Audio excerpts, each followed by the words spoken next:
Hello， 大家好，欢迎来到丰臣秀吉，我是 Yoshi。今天呢是2月4号，今天 Microstrategy 呢，他们举行了一个 online 的 conference， 他们邀请了1400个上市公司的老板 CEO 呢来参与这个 conference， 主要的呢是想要跟大家解释说他们当初为什么会想要投资 Bitcoin。那他们从最基础的一个概念，然后从各种不同的角度来去切入，他们分成了不同的 section。那主要的第一个 section 呢，就是从大的广泛的经济的市场的角度来看，从这个部分他解释了为什么 Bitcoin 这么的重要，那为什么我们需要 Bitcoin。在这个 interview 里面呢，我觉得有给大家一个蛮清楚的解释。第一个部分呢，主要就是在讲说为什么我们需要 Bitcoin， 为什么我们不能就继续用现在的我们所谓的金融系统持续运用下去。那我们先看一下这个第一段 interview 的部分。 Let's fast forward 18 years, December 2018. Let's talk about our own country and what I think is the greatest reversal of monetary policy in our country's history.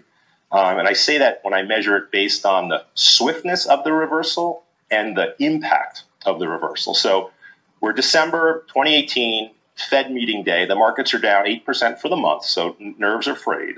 And Powell comes out of the meeting and he says, the balance sheet runoff, so coming out of QE, it's on automatic pilot.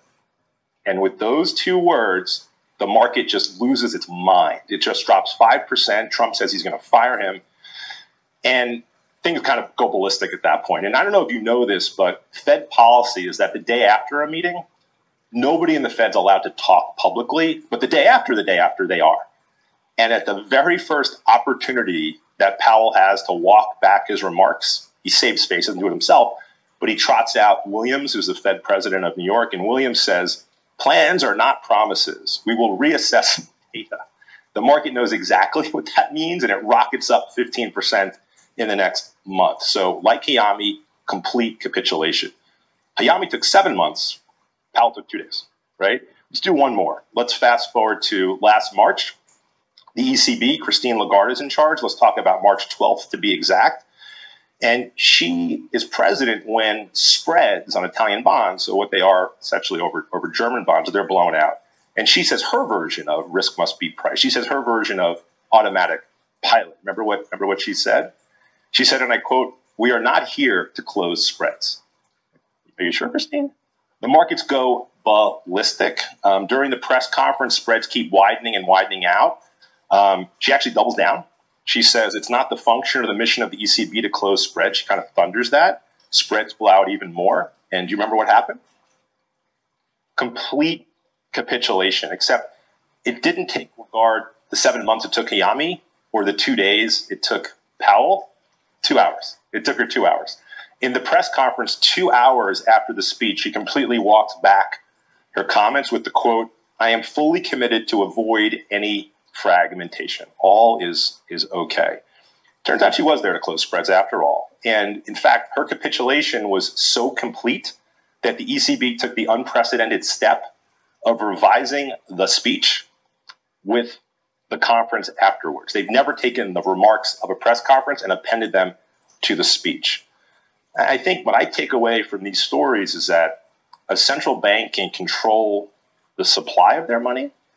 They can't make their people value it. 所以呢，我们从这一段 interview 的部分呢，可以了解到说，我们现在的所谓的金融市场都是基本上被 control 在每个国家的 central bank 的手上。虽然说 central bank 的局长呢，他们对整个经济或是他们对整个国家的金融是非常的了解，那他们的政策呢，对市场长远来讲是好的政策。可是呢，通常是跟所谓的当时的政府想要做的一些决定是相违背的。像我们就简单来讲美国好了，美国的每一任总统呢，他是4年任期，在川普任内的话，他是只有为期4年。那他如果还想要连任的话，他怎么可能会允许说在他的任内里面的时候经济变差？这个就变得很现实的状况。这些中央银行的总裁他们想要做的事情呢，可能短期内看起来对经济并不是太好，可是可能长远来讲对经济是好的。可是呢，这些都是需要时间运行嘛。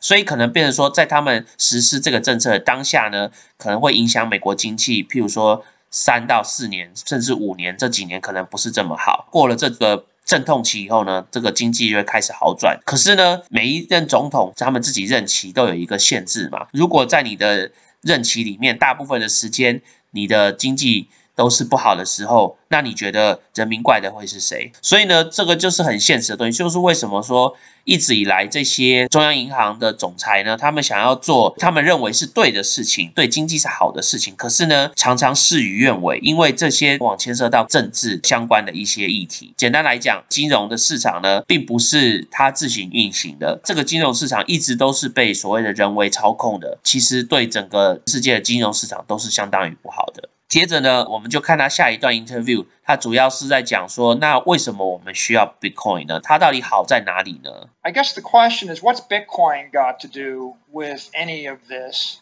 And what's Bitcoin got to do with corporations? I mean, a lot. I mean, in my view, kind of everything. I can start with the conclusion. I'll work backwards. Okay, I like that. Give me the answer. Yeah, I'll give you the answer. The answer is Bitcoin is not volatile. That's the answer. So then why is Bitcoin excellent money? Well, I think that's for everybody to make up their own mind. I'll tell you how I think about it, though. There's really two primary dimensions that I think money should be evaluated on: salability across time and salability across space. So salability across time just means, will a money keep its value through time, or will it depreciate? The oldest fiat money that's in existence today is the British pound. And 371 years ago, when kind of the modern British pound started, it was equal to 1 pound of silver. 1 British pound bought you 1 pound of silver. Today, do you know what 1 pound of silver buys you in terms of British pounds? I'm guessing that it buys you more than 1 British pound. More than 1? A little bit. 174. So you used to buy 1 for 1. Now a pound of silver buys you 174 British pounds. And the key here is to understand what changed and what did not change. Okay, the silver itself did not change. 371 years ago, it weighed a pound. Today, it weighs a pound. 371 years ago, the silver had certain chemical properties. It's got the same chemical properties today. The silver did not change. The fiat changed. It depreciated more than 99%.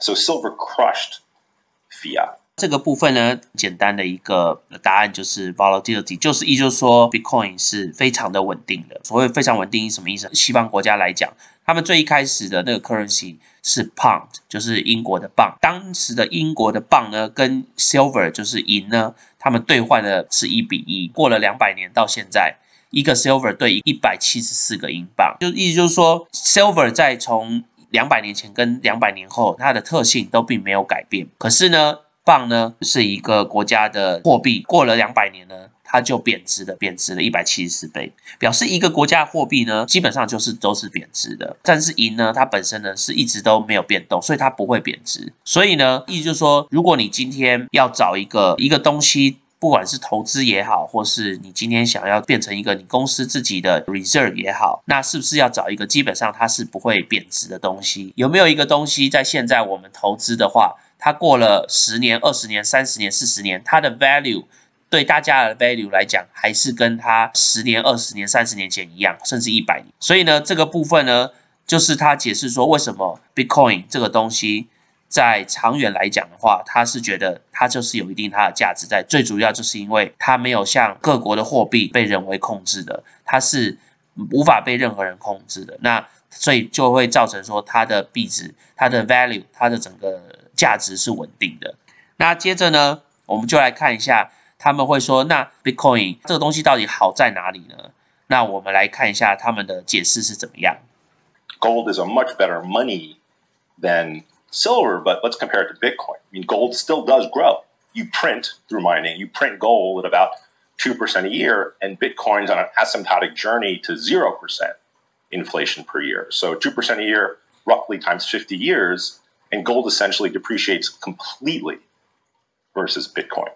So Bitcoin will be worth far more than gold in the future once it clicks for people that gold is printed at a much higher rate, and that compounds, much higher, 1 or 2% a year, but that compounds over 10, 20, 30, 40, 50 years. But there's another property of gold that makes it weak relative to Bitcoin. And in fact, this is a property of Bitcoin that makes Bitcoin truly unique among any money in history, which is that Bitcoin is the first store of value ever in which its supply is entirely unaffected by its demand.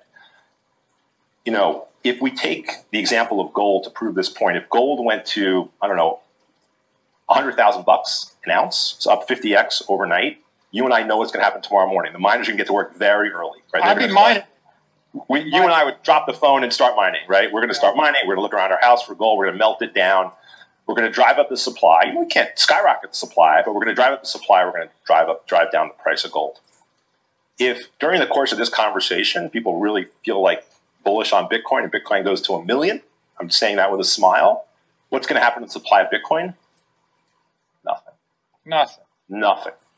That's incredible. 所以呢，这个部分呢，它就是有讲到说，很多人就把 Bitcoin 拿来跟 Gold 做比较嘛，他们会觉得说 Bitcoin 的 value 呢，以后呢会比 Gold 更好，就是它所谓的作为我们所谓的 store of value， 最主要原因就是因为黄金这个东西它是非常稀少的。今天如果你的黄金的价钱，譬如说从今天的1万块美金一盎司跳到明天的10万块美金一盎司，就会造成说市场就会很多人把他家里所有的黄金拿出来变卖，黄金的 supply 就突然会增加了，那这样黄金的价钱就会开始跌价了。可是呢 Bitcoin 不一样， Bitcoin 它所有的 supply 就只有21 million， 这个东西它挖完就没有了。那目前呢 Bitcoin 已经挖了大概市场上流动的话大概已经到17 million 了，所以它剩下4 million 了。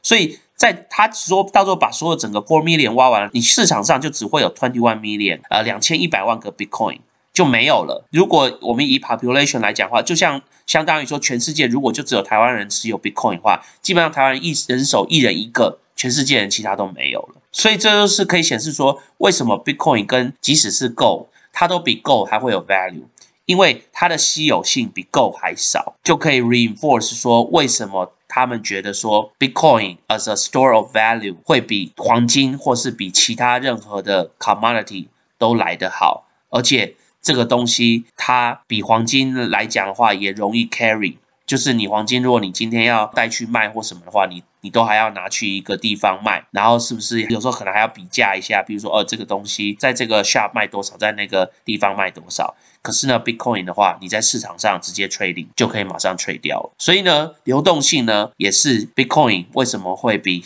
黄金来得好的另外一个原因。